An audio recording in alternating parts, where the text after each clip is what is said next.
सकाळची सगळी कामं आवरलेली होती आणि देवपूजा झाली ना, कसं एकदम मन प्रसन्न होतं आणि घरात एक सात्विक ऊर्जा होते. श्रींची पूजा आपली ह्याच्यातून दैनंदिन मेनूतनं लावायची आणि देवपूजा करायची. इकडं आध्यात्मिक शाळा तर ऐकून झालेलीच आहे आणि परत देवपूजा ती करून घेतली पहिले तर. आणि आप्पा रानातून आले होते, आप्पांसाठी छान असा चहा केला. थंडी असल्यामुळं का आमचा 2, 3, 4 वेळा म्हटलं तरी काही चहा होतोच बघा.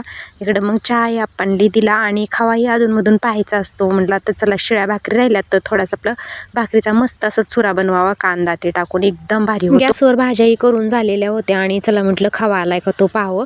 खवाही आलेला नव्हता, जरासा टाईम होता तोपर्यंत म्हटलं चला जेवण करावं. जाळ वगैरे तर होता भरपूर असा त्या ह्याच्यात आपल्या चुलवानात आणि त्याच्यामुळं जाळ काय परत मी टाकला नाही. आणि काय होतं अचानक परत जाळ टाकला खवायच्या टायमिंगला की करपतंय, त्यामुळं आणि लक्ष सतत ठेवावं लागतं. बाकी काही नाही, त्याला हलवायची काही गरज नाही, मनानं खवा होतो. आणि इकडे मग स्वयंपाकही झाला होता. चुलीवरच चपाती आणि भाकरी बनवतात मम्मी आणि म्हटलं चला जाळ आहे तर घ्यावा. त्याच्यावरच लोणी कडवून छान असं लोणी कडवून घेतलं, तूप वगैरे टाकलं आणि मी खव्याच्या राड्यात होते ना, त्याच्यामुळं आज ह्याच्या तुळशीची पानं किंवा विलायची दोन्हीपैकी काहीतरी टाकतच असते. विलायची नाही तर तुळशीची पानं, तर आवर्जून तुळशीची पानंच टाकत असते मी.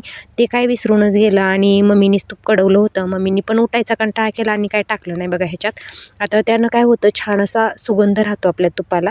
छान असं कॅटलीत तूप ओतलं आणि वर अडकून ठेवलं. भेटू अशाच नेक्स्ट व्हिडिओमध्ये. बाय.